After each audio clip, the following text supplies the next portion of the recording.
Jadi, saudara-saudara, sejarah itu kelam.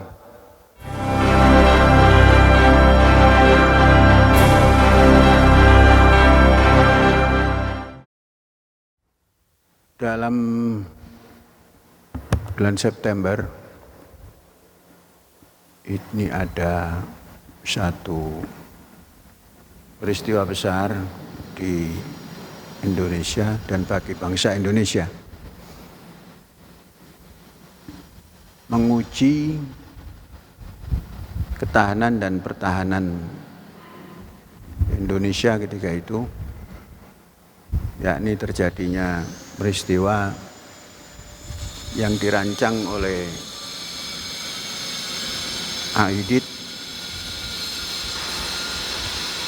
yang sebagai ketua CC Partai Komunis Indonesia, yang kemudian terciptalah kudeta 1 Oktober.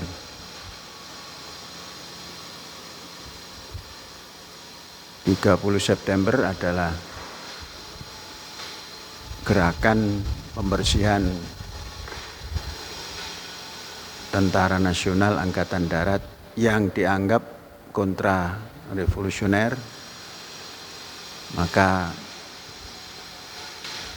terjadi pembunuhan kepada jenderal-jenderal yang sangat banyak ketika itu. Itu terjadi karena dibuat sebuah isu dokumen yang dinamakan Gelkris, dokumen palsu yang dibuat oleh orang-orang komunis juga, yang mengatasnamakan Kedutaan Besar Inggris. Jadi ketika itu Bung Karno termakan isu Dewan Jenderal yang tertera dalam dokumen Gelkris itu, bahwa ada Dewan Jenderal yang akan atau yang kontra revolusi, yang kemudian kemungkinan akan mengambil alih kekuasaan. Tergoda dari itu, ternyata Bung Karno, kalau kita lihat sejarah yang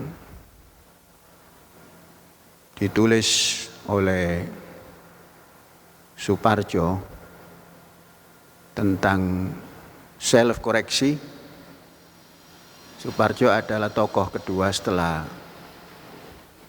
Untung yang melakukan gerakan pembersihan. Self koreksi daripada Suparjo itulah yang membuka kedok semua. Bung Karno memerintahkan Untung untuk berbuat sesuatu, membersihkan Dewan Jenderal. Maka dilaksanakan oleh Untung. Untung adalah orang komunis, tentara yang ikut dalam pergerakan pemberontakan Soviet Indonesia yang di Madiun, Republik Soviet Indonesia yang berpusat di Madiun, Februari 1948. Untung ketika itu berpangkat sersan yang selamat dan terus bergerak sampai menjadi orang kepercayaan di Cakrabirawa dengan pangkat letnan kolonel.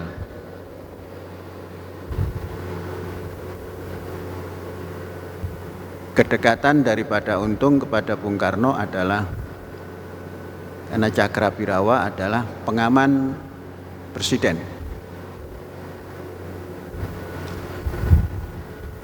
Dan di dalam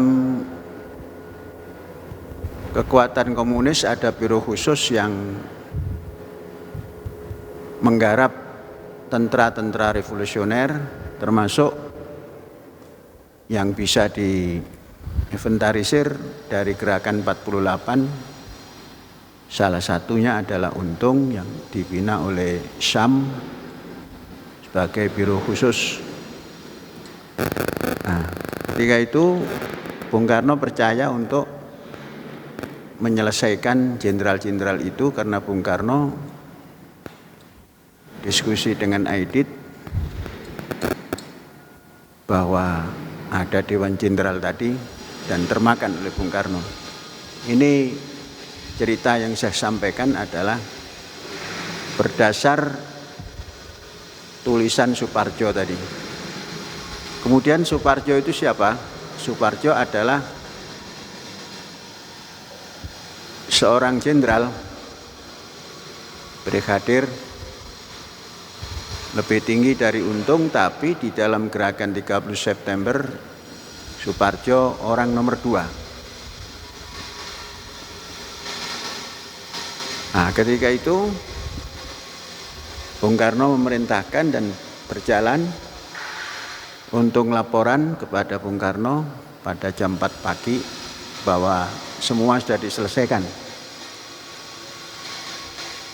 Tapi anehnya Bung Karno tidak menyambut positif atau negatif, diam saja. Maka Untung agak mempunyai gelagat, tidak merasa nyaman dengan tanggapan Bung Karno. Saudara-saudara, Bung Karno ketika itu terus masuk ke Halim, tidak di istana. Sekalipun istana sudah dikepung oleh pasukan dari Jawa Timur dan dari Jawa Tengah. Sebagian adalah pimpinan Latif ketika itu, Kolonel Latif. Ternyata Bung Karno pagi itu terus masuk ke Halim. Di Halim itu ada 2 Senko, Sentral Komando. Sentral Komando yang diduduki oleh Bung Karno, Sentral Komando yang diduduki oleh Aidit. Jadi ketika itu tidak nyambung jadi satu masing-masing. Kemudian terjadi pengumuman sekitar pukul 8 sampai pukul 10 menjelaskan bahwa gerakan 30 September telah berjalan dan membentukkan Dewan Revolusi. Kemudian Dewan Revolusi terbentuk tanpa menyantumkan nama Bung Karno. Nah, disitulah Bung Karno mulai, wah ini ada gelagat tidak bagus. Padahal awalnya sudah menyatu antara Aidit dan Bung Karno. Ternyata Aidit juga punya pegangan sendiri bahwa satu saat harus berjalan bersama Presiden, kalau mungkin, dan kalau tidak mungkin berjalan sendiri, dan bahkan harus menyingkirkan Presiden. Perjalanan itu dimulai dari 4 Agustus tatkala Bung Karno sakit. Kita, kalau Syekh ketika itu sedang di Gontor, pada 4 Agustus 65 terkenal berita ramai sekali bahwa Bung Karno sakit. Kemudian didatangkan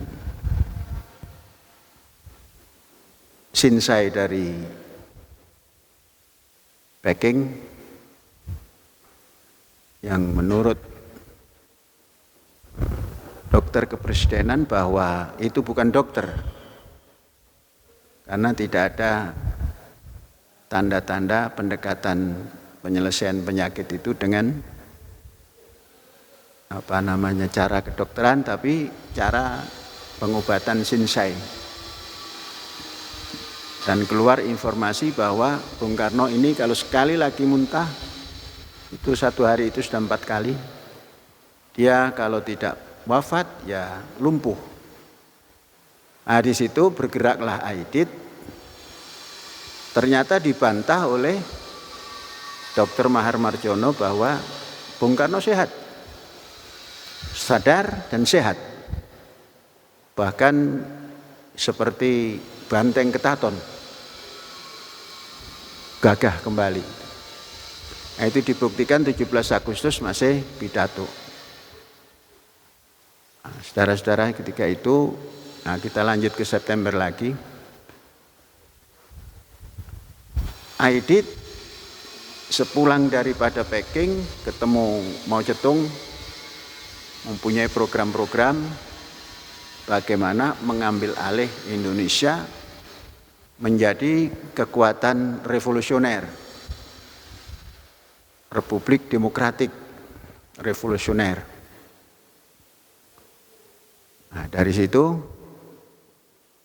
memanfaatkan Bung Karno, dan Bung Karno sepakat dengan isu Dewan Jenderal.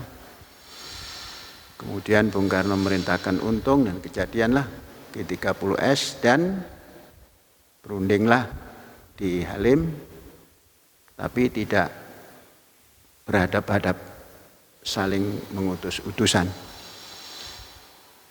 Setelah terjadi pengumuman Dewan Revolusi yang tidak menyantumkan nama presiden, maka Jenderal Ketaton yang sudah diancam untuk dibunuh tapi selamat, itu memberikan tugas kepada Mayor Jenderal Soeharto untuk memegang komando Angkatan Darat. Nah, dipeganglah ketika itu, dan Pak Harto mempunyai feeling bahwa ini sudah kudeta karena tidak ada nama presiden.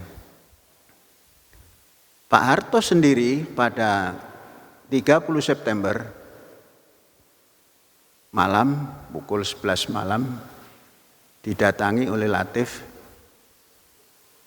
menyampaikan bahwa akan ada penyelesaian Dewan Jenderal. Satu saja jawaban Pak Harto, apa presiden sudah paham? Sudah. Nah, diam sudah. Cuma oleh Latif tidak diterangkan bahwa diinstruksikan oleh presiden. Presiden sudah paham.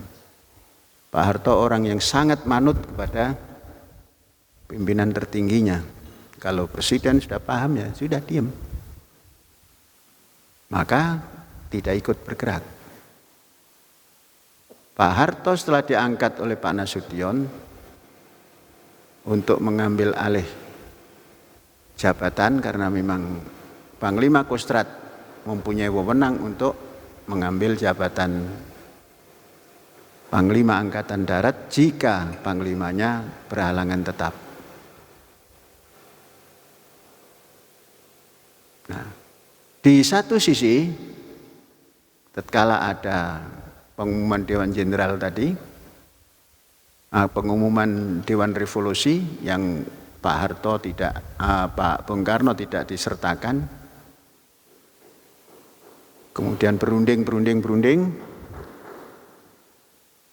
terjadi perombakan lagi, tengah hari dirubah bahwa Dewan Revolusi anggotanya adalah anggota seluruh kabinet yang ada, termasuk presiden menjadi kepala negara. Nah, tapi di sini digunakan oleh Bung Karno untuk mengangkat jenderal yang menggantikan Pak Yani untuk sebagai Angkatan Darat. Itu Jenderal Pranoto kalau tidak salah itu.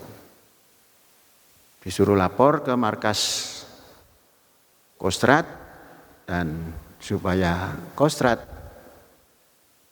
ikut kendali daripada Panglima Angkatan Darat. Pada ketika datang di situ ada Pak Nasution, di situ ada Pak Harto. Kemudian dipersilakan masuk kantor.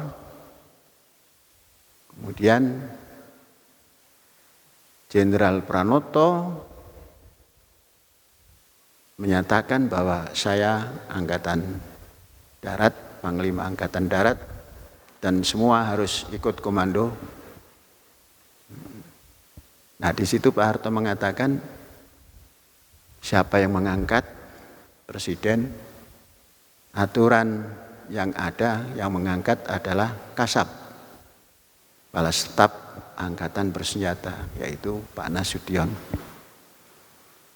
Ketika itu Pranoto sendiri belum tahu persis bahwa Pak Nasution selamat. Nah, akhirnya mau kembali ke Halim, nanti dulu, tunggu saja di sini. Disandra oleh Pak Harto, tunggu di markas besar daripada Kostrad. Kemudian diutuslah Pak Umar Wirahadikusuma untuk menemui Bung Karno bahwa Pak Harto sudah diangkat oleh Kasab menjadi Panglima Angkatan Darat. Pada tengah hari, Pak Harto memberi ultimatum dan memperingatkan semua yang ada di dalam Halim supaya menghentikan semua tindakan dan memohon dengan sangat Bung Karno supaya meninggalkan Halim dan menuju ke Istana Bogor. Tidak menuju ke Istana Jakarta karena di situ banyak gerombolan tentara. Di saat itu Aidit sedang merencanakan pergi ke Jogja karena sudah melihat bahwa situasi sudah beda.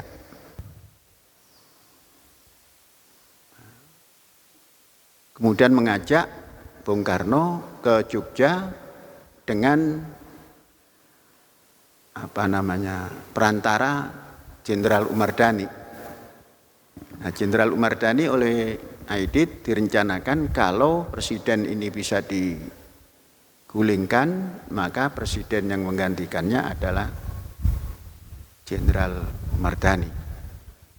Umar Dhani mendekati Bung Karno, tapi Bung Karno tidak bersedia ke Jogja dan pelan-pelan dibawa oleh Pak Sarbini terus pergi ke Bogor. Baru serangan dari Kostrad, Pak Harto bergerak dengan gerakan Jenderal Sarwo Edi, ketika itu Kolonel Sarwo Edi, yang kemudian menantunya adalah Pak SBY. Nah, setelah itu barulah semuanya diserang habis dan ditemukanlah tempat penyimpanan mayat yang di lubang buaya itu. Nah, saudara-saudara, simpulnya sesungguhnya G30S itu ada peranan Bung Karno. Bung Karno punya peranan. Menghabisi jenderal itu Bung Karno punya peranan. Tapi Pak Harto menyelamatkannya. Pak Nasution menginginkan Bung Karno itu diadili. Karena ketika sampai kepada Bogor, dengan satu diplomasi dan lain sebagainya, Pak Harto mendatangi ke sana. Bung Karno masih tetap menyatakan Kepala Staf Angkatan Darat adalah Pranoto. Maka Pak Harto mengatakan, kalau memang itu keputusannya, saya pun akan letakkan apa yang dinamakan pangkup kemtipnya. Nah, di situ Bung Karno keder Kalau bukan si Jenderal Kopech ini yang memegang, nggak akan selesai. Bung Karno itu menamakan Pak Harto itu Kopech, keras kepala. Tapi senang. Karena apa? Manut. Siapa atasannya? Itulah Pak Harto manut. Manut itu ikut. Tidak pernah bantah. Akhirnya ditetapkanlah yang kemudian menjadi surat perintah 11 Maret, semua diserahkan. Kemudian tindakan yang pertama adalah membubarkan Partai Komunis Indonesia. Itu yang pertama kali diambil oleh Pak Harto. Saudara-saudara, belakangan banyak yang menulis bahwa Pak Harto itu terlibat, khususnya Latif. Nah, ternyata Pak Harto itu manut. Pertanyaan presiden sudah paham, dijawab oleh Latif paham, sudah. Namanya pimpinannya sudah paham. Nah itu oleh Latif diorek-orek lagi, sudah tahu. Ya tapi presiden sudah tahu, ya sudah, kenapa kalau saya jadi tahu? Anak buah ini yang ada mengistilahkan kudeta merangkak lah dan sebagainya. Nah, saudara-saudara, kalau kita jernih, maka Pak Harto ini memang tepat ada di markas besar Kostrad, itu apa namanya? Ya, Kostrad ya. Panglima Kostrad itu memang tepat. Ahli strategi. Pada waktu mengajak Panglima Besar Sudirman untuk menghormati kedatangan dan penyerahan kembali Jogja itu, yang bisa menaklukkan Pak Harto. Yang mau bersalaman dengan Bung Karno juga Pak Harto. Sekalipun salamannya tidak salaman ya, begini saja. Nempel. Yang memakaikan jas besar itu juga Pak Harto. Harto, kenapa saya harus pakai jas? Biar gagah, Pak. Tapi dalam tulisan terakhir dikatakan oleh Pak Harto, saya tidak tega melihat Panglima Besar yang badannya sudah habis, tinggal tulang dan kulit. Maka yang paling tepat adalah diberi overcoat, jas panjang. Ketika itu gagah. Coba ditengok itu gambar. Tatkala Bung Karno bersalaman dengan Jenderal Besar. Kalau bahasa Jawanya itu gatokan. Gatokan itu aduh. Pak Jenderal Besar Sudirman itu hanya tangannya begini saja, nggak bergerak. Yang bergerak Bung Karno. Itu menandakan memang tidak mau, hanya disuruh oleh Harto. Saya setuju dengan, karena Harto yang ngatur.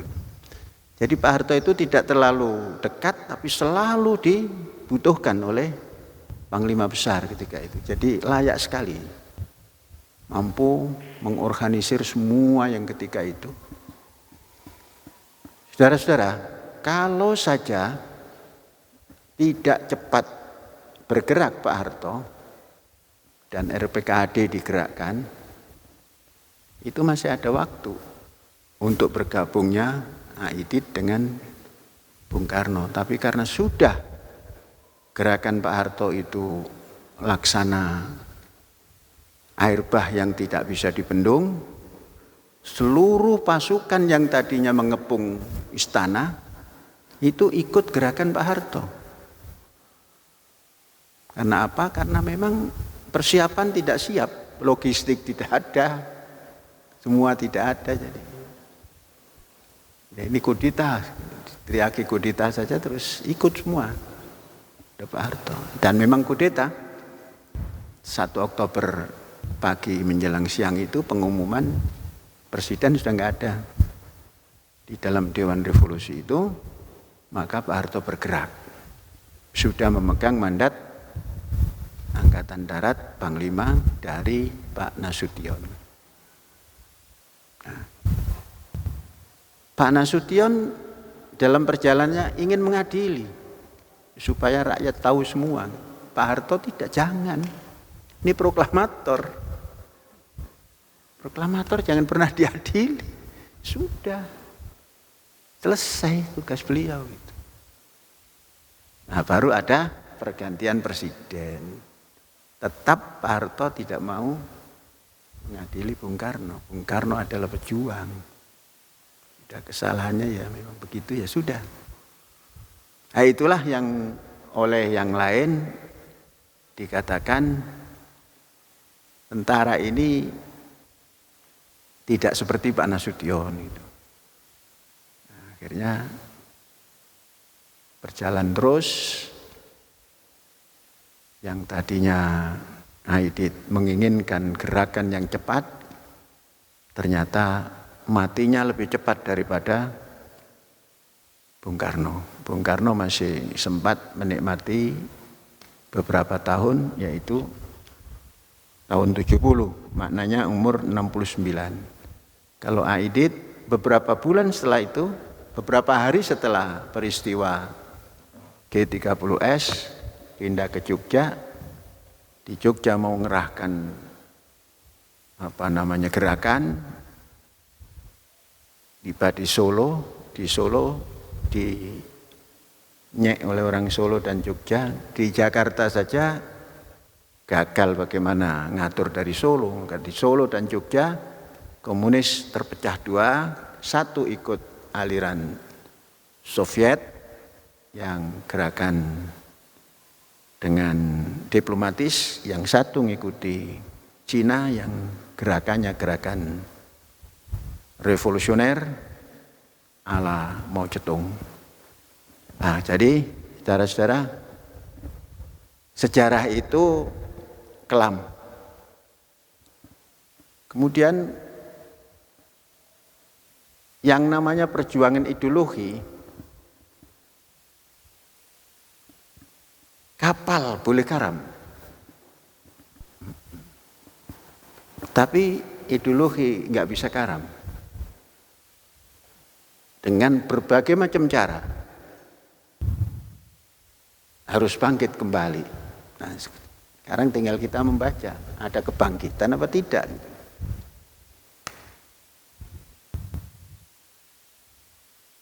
Maksudnya komunis, ada kebangkitan apa tidak. Kalau secara harfiah tidak ada.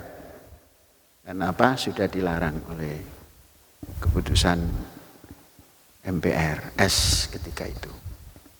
Paham Marxis dan paham komunis dan partai PKI.